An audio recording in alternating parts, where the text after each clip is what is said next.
हाँ जी, नमस्कार, जय हिंद। आप सभी का राजस्थान क्लासेस के यूट्यूब प्लेटफॉर्म पर एक बार पुनः हार्दिक स्वागत और अभिनंदन है।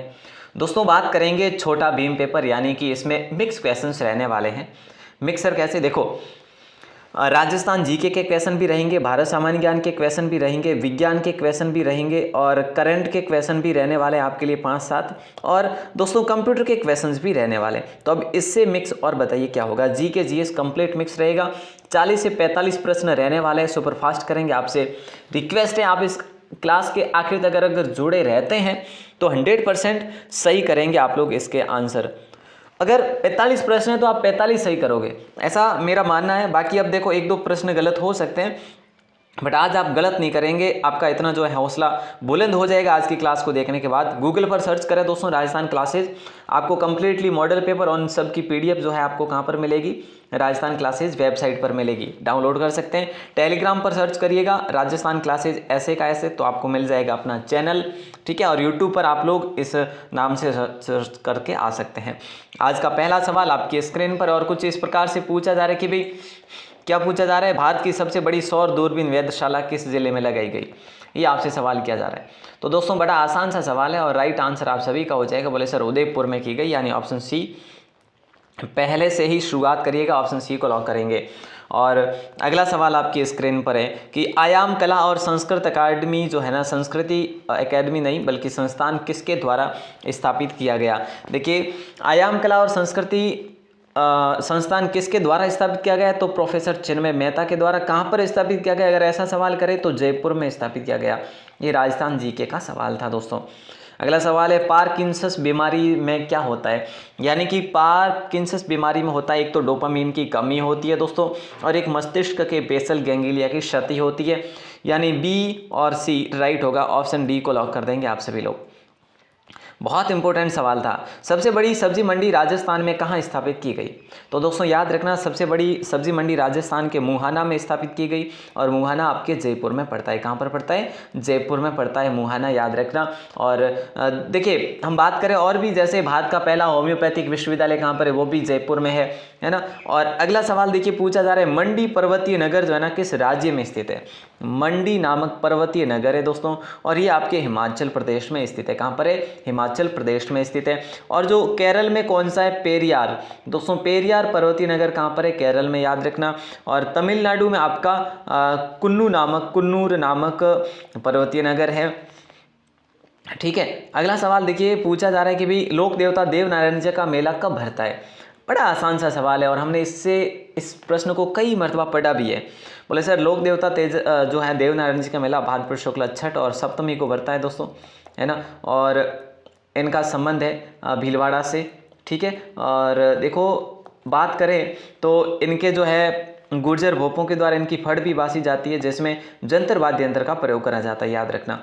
अगला सवाल आपकी स्क्रीन पर, पीएल चक्रवर्ती और विजय कुमार किस सभ्यता से संबंधित है। पीएल चक्रवर्ती और विजय कुमार दोनों सांबर सभ्यता से संबंधित है दोस्तों। सबसे पहले तो दयाराम साहनी ने इसका उत्खनन करवाया था, लेकिन बाद में इन दोनों का सहयोग रहा था। देखो, बाद में इनका मेरे ख्याल से 260 के दशक में रहा था।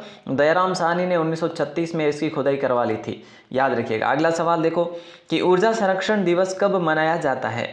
ऊर्जा संरक्षण दिवस जो है ना दोस्तों, ये कब मनाया जाता है, तो याद रखना 14 दिसंबर को मनाया जाता है। और ये सवाल बहुत महत्वपूर्ण है, आपको एग्जाम में देखने को मिलेगा, चाहे आपका सेट 10+2 में देखने को मिले या फिर ग्रेजुएशन लेवल में देखने को मिले, ज़रूर मिलने वाला ये सवाल। और अगला सवाल देखिए, और ऊर्जा को रखा किस लिस्ट में है, तो याद रखना विद्युत को समवर्ती सूची में रखा गया है दोस्तों। अगला सवाल है, एकीकरण दौर में कब राजस्थान को विधिवत रूप से नाम दिया गया। देखिए दोस्तों, बात हो रही है एकीकरण दौर में कब राजस्थान को विधिवत रूप से नाम दिया गया, तो 26 जनवरी 1950 को विधिवत रूप से नाम दिया गया। और ये 6वां चरण था, कौन सा, 6वां चरण था दोस्तों, याद रखना। और 7वां चरण आप सभी को पता है 1 नवंबर 1956 को था। ठीक है सर, याद रखेंगे। अगला सवाल देखो, केंद्रीय कृषि फार्म सूरतगढ़ में किस देश के सहयोग से जो है स्थापित किया गया? केंद्रीय कृषि फार्म जो यांत्रिक कृषि फार्म है ना सूरतगढ़ में, और इसको सहायता रही थी रूस की। 1956 में इसकी स्थापना होती है। कब की बात है? अगस्त महीने की। ठीक है, अगस्त 1956 में स्थापना होती है। वहीं बात करें कनाडा की सहायता से जैतसर में ये लगाया गया कृषि फार्म, दोस्तों याद रखना, वो भी इसके बराबर ही है, थोड़ा सा छोटा जरूर है, याद रखना। अगला सवाल देखो, सर्वाधिक वन भूमि वाले क्रमशः 2 जिले आपसे पूछा जा रहा है। सबसे अधिक वन भूमि वाले 2 जिले आपसे पूछा जा रहा है, और राइट आंसर आप सभी का हो जाएगा, एक तो आपका उदयपुर होगा और दूसरा आपका बारां हो जाएगा। फिर प्रतापगढ़ है, जैसे करौली है, अलवर है, काफ़ी है ना। अगला सवाल आपकी स्क्रीन पर है और पूछा जा रहा है, चलिए बहुत बढ़िया। और अगला सवाल, शेखावटी प्रदेश किस जलवायु प्रदेश के अंतर्गत आता है? शेखावटी प्रदेश जो है ना किस जलवायु के अंतर्गत आता है? और राइट आंसर आप सभी का आना चाहिए अर्धशुष्क। शेखावटी प्रदेश किस जलवायु प्रदेश के अंतर्गत आता है? अर्धशुष्क, यानी ऑप्शन डी आपका सही जवाब होगा। अगला सवाल है, हाल ही में राजस्थान के मुख्यमंत्री ने किस नए बोर्ड के गठन की मंजूरी दी है? हाल ही में राज्य के मुख्यमंत्री ने किस नए बोर्ड के गठन की मंजूरी दी है? ऑप्शन डी आप सभी का लॉक होगा, चर्म शिल्प कला विकास बोर्ड भी सही है, राज्य महात्मा ज्योतिबा फूले बोर्ड भी सही है, राज्य रजक कल्याण बोर्ड, ये सारे के सारे बोर्ड बनाए गए हैं अभी फिलहाल, तो सभी बोर्डों को अभी अभी मंजूरी दी है सितंबर महीने में। अगला सवाल है, देवगांव, हड़मतिया, खुर्द, घाटियान जो है ना क्षेत्र किस खनिज संसाधन के लिए चर्चा का विषय बना हुआ है? दोस्तों याद रखना, बहुत इंपॉर्टेंट प्रश्न है। और ये देवगांव और हरमतिया खुर्द है ना, ये कहाँ पर पड़ते हैं? ये उदयपुर में पड़ते हैं सर। और घाटियान मेरे ख्याल से, ये घाटियान जो है ना आपका, ये घाटियान बांसवाड़ा में पड़ता है, याद रखना। ठीक है, तो ये आपके सोने के लिए ये चर्चा का विषय बने हुए, सोना खदान के लिए, या फिर आप कह सकते हैं कि भाई स्वर्ण के लिए। ठीक है, अच्छा सवाल है और सवाल पूछे जाने की प्रबल संभावना है। अगला सवाल है, राज्य बाल अधिकार संरक्षण आयोग की जो है ना अध्यक्ष, ये कौन है? तो यहाँ पे राइट आंसर आप सभी का क्या होगा? बड़ा आसान सा सवाल है, बहुत आसान सा सवाल है, बताओ साहब राइट आंसर क्या हो जाएगा? आप कहेंगे सर संगीता बेनीवाल को लॉक करेंगे। देखो यहाँ पे 3-4 सवाल बन जाते हैं। राज्य बाल अधिकार संरक्षण आयोग की अध्यक्ष जो है ना संगीता बेनीवाल है। अर्चना शर्मा क्या है? ये राज्य समाज कल्याण बोर्ड की, राज्य समाज कल्याण बोर्ड की अध्यक्ष है। अगर बात करें तो एक और है, वो हमारा और क्वेश्चन आ जाएगा शायद। और अगला सवाल आपकी स्क्रीन पर है, 11-12 नवंबर को India stone mart architecture festival का आयोजन कहाँ हुआ? कहाँ हुआ ये आयोजन? दोस्तों ये आपको बताना है, तो आपको पता होना चाहिए जयपुर में हुआ। ये कहाँ पर हुआ? जयपुर में हुआ। और देखो CDOS रीको के द्वारा और एक फिक्की द्वारा ये आयोजन हुआ है इसका, फिक्की नामक एक और संस्था है उसके द्वारा। तो यहाँ पे राइट आंसर होगा ऑप्शन डी। प्रदेश में RTE के तहत कक्षा 9 से 12 तक की छात्राओं को किस योजना के अंतर्गत निःशुल्क शिक्षा दी जा रही है? ये सवाल भी कहीं ना कहीं पूछा गया है दोस्तों, और ये हमने वन रक्षक एग्जाम में पढ़ा था, अभी पूछा था मेरे ख्याल से ये 2nd ग्रेड पेपर में। इंडिया शक्ति फीस पुनर्भरण योजना, यानी ऑप्शन डी को लॉक करेंगे। और अगला सवाल देखिए, राज्य सरकार ने स्कूलों में कक्षा 1 से 8 तक के छात्रों के लिए सप्ताह में 2 दिन दूध पिलाने की किस योजना को मंजूरी दी है? और ये दूध है जैसे शुरू भी कर दिया, ये जून 2022 की बात है। मुख्यमंत्री बाल गोपाल योजना के नाम से इसको शुरू किया गया था। और ये मंगलवार व शुक्रवार को 2 दिन है जो दूध योजना ये शुरू की गई है, यानी ऑप्शन बी आप सभी का लॉक हो जाएगा। और अच्छा सवाल आपकी स्क्रीन पर दे रहा हूं और जल्दी से आंसर बताइए क्या होगा राइट आंसर इसका, कि देश की आज़ादी का अमृत महोत्सव के दौरान राजस्थान में हर घर तिरंगा कब फहराया? बताइए। देश के आज़ादी का अमृत महोत्सव के दौरान राजस्थान में हर घर तिरंगा कब फहराया गया? तो याद रखना 13 से 15 अगस्त को फहराया गया। और अच्छा सवाल था, ऑप्शन ए को आपने लॉक करा है। और अगला सवाल, प्रदेश में बालिकाओं व महिलाओं हेतु ऑपरेशन दिव्य शक्ति अभियान की शुरुआत किस जिले में की गई? तो याद रखना दोस्तों ये डूंगरपुर जिले में की गई। कौन से जिले में? डूंगरपुर जिले में। ये बड़ा शानदार सवाल था। अब ये करंट के सवाल आपके हो जाते हैं कंप्लीट। अब आपके आते हैं कंप्यूटर के सवाल। दोस्तों बस सब कुछ जो है आपका आज कंप्लीट मैटर इसमें ऐड है, बस छोटा भीम पेपर जो है आपको देखना जरूरी बन जाता है, क्योंकि आपको यह भी पता होना चाहिए कि कितने क्या प्रश्न हमारे जीके जीएस में सही होते हैं। एक कंप्यूटर अपने आसपास के वातावरण से बातचीत करने के लिए पेरिफेरल डिवाइस का प्रयोग करता है, इनपुट या आउटपुट। देखो बात करें ना आउटपुट और इनपुट, ये ऐसे डिवाइस है, यही पेरिफेरल्स कहलाते हैं। क्योंकि पेरिफेरल्स किसको कहते हैं? जो सीपीयू के बाहरी उपकरण होते हैं, सीपीयू के अंदर नहीं होते हैं। बाहरी उपकरण, ये बाहरी है उपकरण, जैसे इनपुट या आउटपुट ये बाहरी है, यानी ऑप्शन डी आप सभी का सही जवाब होगा। इस सब का प्रयोग किया जाता है। अगला सवाल है, कंप्यूटर प्रोग्राम को शुरू करने के लिए किस बटन को दबाते हैं? जब कंप्यूटर का प्रोग्राम आपको कोई शुरू करना है तो आप कौन से बटन को दबाएंगे? स्टार्ट बटन को दबाएंगे, तभी आपके प्रोग्राम जो भी है आपको ये सामने देखने को मिलेंगे, और जिस भी प्रोग्राम पर आपको क्लिक करना है उसके अकॉर्डिंग आप जा सकते हैं जहाँ पर भी जाना चाहो। अगला सवाल है, मॉनिटर चालू होने पर ऑन ऑफ बटन अक्सर किस रंग की रोशनी से रोशन हो जाता है? सीधी सी बात है, जब मॉनिटर आप लोग ऑन करते हैं तो उस समय ऑन करते समय जो बटन है ना किस रंग में जो है दिखाई देता है? तो आपका राइट आंसर होगा हरे रंग में दिखाई देता है। अगला सवाल देखिए दोस्तों, डेटा का मतलब क्या होता है? देखिए कंप्यूटर में डेटा होता है, और डेटा का मतलब क्या होता है? रॉ फैक्ट्स होता है या फिगर्स होते हैं, या ए और बी दोनों। देखो रॉ फैक्ट्स भी डेटा ही होते हैं, फिगर्स भी डेटा ही होते हैं, ऑडियो भी डेटा में ही आता है, वीडियो भी डेटा में ही आता है, कोई पिक्चर होगी या फिर कुछ भी हो, वो सारे के सारे आपके इसी में आ जाएंगे। अगला सवाल है, देखो माउस में भी हो सकते हैं जो GUI के साथ काम करने में सहायक सिद्ध हो सकते हैं। देखो माउस में सेंस या screen scroll wheels, rollers ball या रोलिंग बॉल। देखो माउस में तो सिर्फ स्क्रॉल व्हील्स ही होते हैं जो हो सकते हैं। जो GUI का पूरा नाम दोस्तों आप सबको पता होना चाहिए, ग्राफिकल यूजर और इंटरफेस है ना, इसका पूरा नाम है। GUI के साथ काम करने में सहायक सिद्ध हो सकते हैं, याद रखना। डेटा का संग्रहण किया जाता है, याद रखिए दोस्तों, डेटा का संग्रहण किया जाता है। डेटा का संग्रहण यानी कि कहाँ पर किया जाता है? ये कहने का आशय है कि डेटा का स्टोर कहाँ पर करते हैं हम लोग? तो स्टोर तो कहाँ पर, मेमोरी में करते हैं। बाकी देखो इनपुट का काम क्या है? इनपुट डिवाइसेस का काम है कोई भी डेटा जो है इनको इन तक पहुँचाना, और आउटपुट का काम क्या है? जो भी डेटा है उसका प्रोसेस करके उसको आपको उस मतलब परिणाम देना है ना, किसी भी डेटा का परिणाम देना आउटपुट का काम है। तो यहाँ पे आपका राइट आंसर होगा ऑप्शन सी। अगला सवाल है, रैम के दो प्रकार होते हैं। देखिए दोस्तों रैम के दो प्रकार होते हैं, dynamic RAM, static RAM, optical, या ए और बी दोनों। बिल्कुल ए और बी दोनों को लॉक कर दो, आप लोग सभी मिलकर करो। और अगला सवाल आपकी स्क्रीन पर है और पूछा क्या जा रहा है? देखिए ये पूछा जा रहा है, कंप्यूटर परिणाम को किसके माध्यम से प्रदर्शित करता है? देखिए दोस्तों कंप्यूटर परिणाम को आउटपुट के माध्यम से प्रदर्शित करता है। मैंने आपको अभी बताया, वही बात हो गई ना, परिणाम प्रदर्शित करता है कौन? आउटपुट करता है। अगला सवाल देखो, प्रोग्राम या सेट ऑफ प्रोग्राम का दूसरा नाम क्या है? प्रोग्राम या सेट ऑफ प्रोग्राम का दूसरा नाम क्या है? तो दोस्तों याद रखना, सॉफ्टवेयर इसका दूसरा नाम है। क्या है? सॉफ्टवेयर इसका दूसरा नाम है, याद रखिए। ऑप्शन डी को लॉक करेंगे। और अगला सवाल आपकी स्क्रीन पर है, देखो F1 से F12 तक की कुंजी को क्या नाम दिया जाता है? आप कंप्यूटर की कीबोर्ड में देखते हैं F1 से लेकर F2, F3, F सबके अलग अलग काम होते हैं।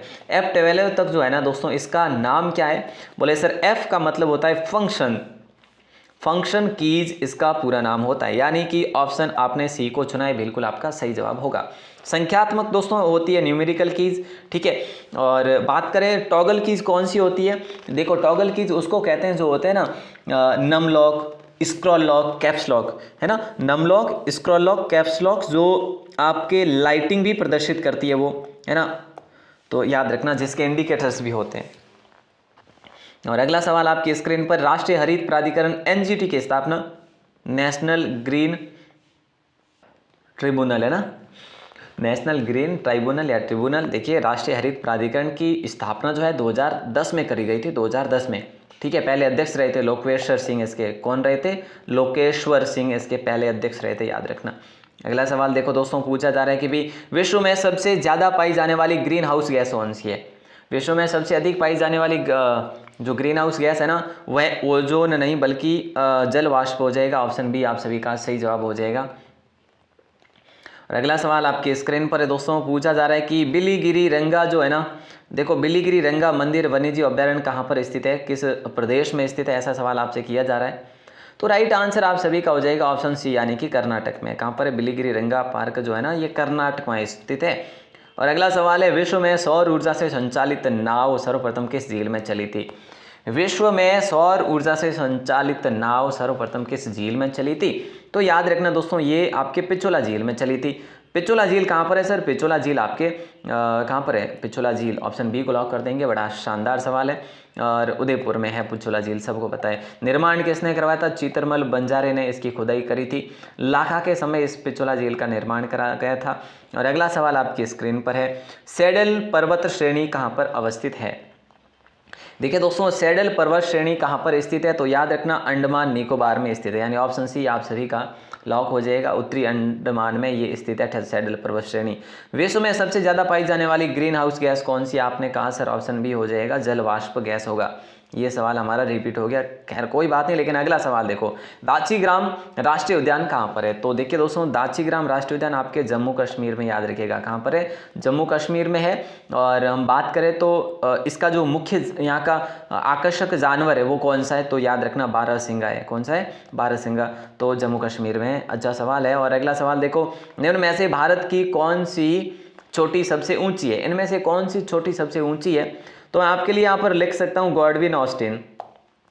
अब आप गलत तो करेंगे नहीं, क्योंकि आपको पता लग गया होगा गॉडविन ऑस्टिन या फिर K2 भी कहते हैं इसको। ऑप्शन बी आप सभी का लॉक हो जाएगा। 8611 जो मीटर की ऊंचाई पर स्थित है, और ये भारत की सबसे ऊंचाई पर स्थित है छोटी। अगला सवाल है, विश्व की सबसे बड़ी सूर्य घड़ी सम्राट यंत्र का जो है ना हम कह सकते हैं कहाँ पर अवस्थित है। विश्व की सबसे बड़ी सूर्य घड़ी सम्राट यंत्र कहाँ पर है, जयपुर में, जोधपुर में, धौलपुर में, बीकानेर में। दोस्तों याद रखना, जंतर मंतर वेधशाला है ना, जंतर मंतर वेधशाला में ये स्थित है। जंतर मंतर वेधशाला सर ये सवाई जय सिंह ने बनवाई थी, जयपुर में बनाई थी सर, हाँ वहीं पर ये बनी हुई है दोस्तों, जयपुर में, ठीक है, याद रखना। वैसे इन्होंने और भी जैसे दिल्ली, उज्जैन, बनारस और मथुरा में भी बनाई थी, ठीक है। इन्होंने 5 जगह पर बनवाई थी ये क्या, जंतर मंतर वेधशालाएं। अगला सवाल देखो दोस्तों, किस शहर को टाइगर गेटवे ऑफ इंडिया कहा जाता है। किस शहर को टाइगर गेटवे ऑफ इंडिया कहा जाता है, तो दोस्तों याद रखना ये कहा जाता है नागपुर को। और नागपुर की बात करें कहाँ पर है, महाराष्ट्र में है, याद रखना, टाइगर गेट ऑफ इंडिया। और अगला सवाल देखो, मोती का निर्माण होता है। देखिए दोस्तों, मोती का निर्माण होता है, मोती का निर्माण होता है, ये सवाल बहुत इंपॉर्टेंट है और जल्दी से आंसर आपका आना चाहिए। मोती का निर्माण होता है ऑस्टर में, यानी ऑप्शन ए आप सभी का सही जवाब होगा। और अगला सवाल है, राजस्थान में एकमात्र विभीषण का मंदिर दोस्तों कहाँ पर स्थित है। राजस्थान में एकमात्र विभीषण का मंदिर कहाँ पर स्थित है, तो याद रखना विभीषण का मंदिर कोटा कैथून में है। कहाँ पर है, कैथून में। और इसी कैथून में प्रथम निजी कृषि मंडी भी स्थित है, ऑस्ट्रेलिया की सहायता से निजी कृषि मंडी, ठीक है, ये भी आपको पता होना चाहिए। और रावण मंदिर दोस्तों कहाँ पर है, उत्तरी भारत का रावण मंदिर ये आपके मंडोर में है, यानी कि जोधपुर में, याद रखिएगा।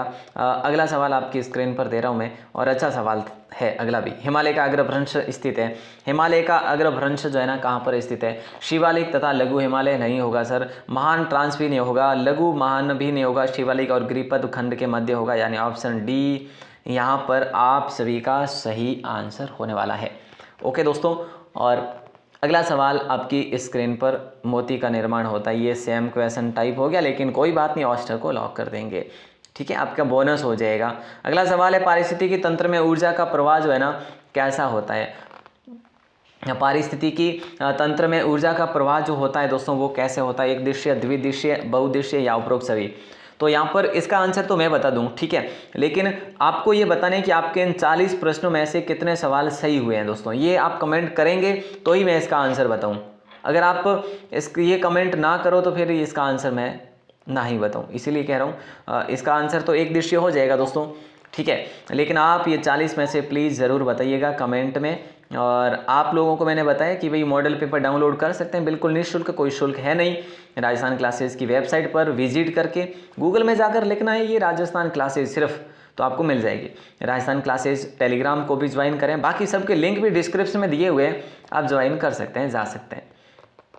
तो चलिए दोस्तों, मिलते हैं वापस हम अगली क्लास में, तब तक के लिए शुक्रिया। जय हिंद, वंदे मातरम। पहली बार हो चैनल पर तो सब्सक्राइब ज़रूर करिएगा। आप सभी का दिल से बहुत बहुत शुक्रिया। स्नेह, विश्वास और अपना जो प्यार बनाए रखिएगा। अपना कंटेंट बेहतरीन हो आपके लिए, ऐसी ही आशाएं रखता हूं और आप बस अपनी तैयारी में रेगुलर बने रहिएगा। All the best.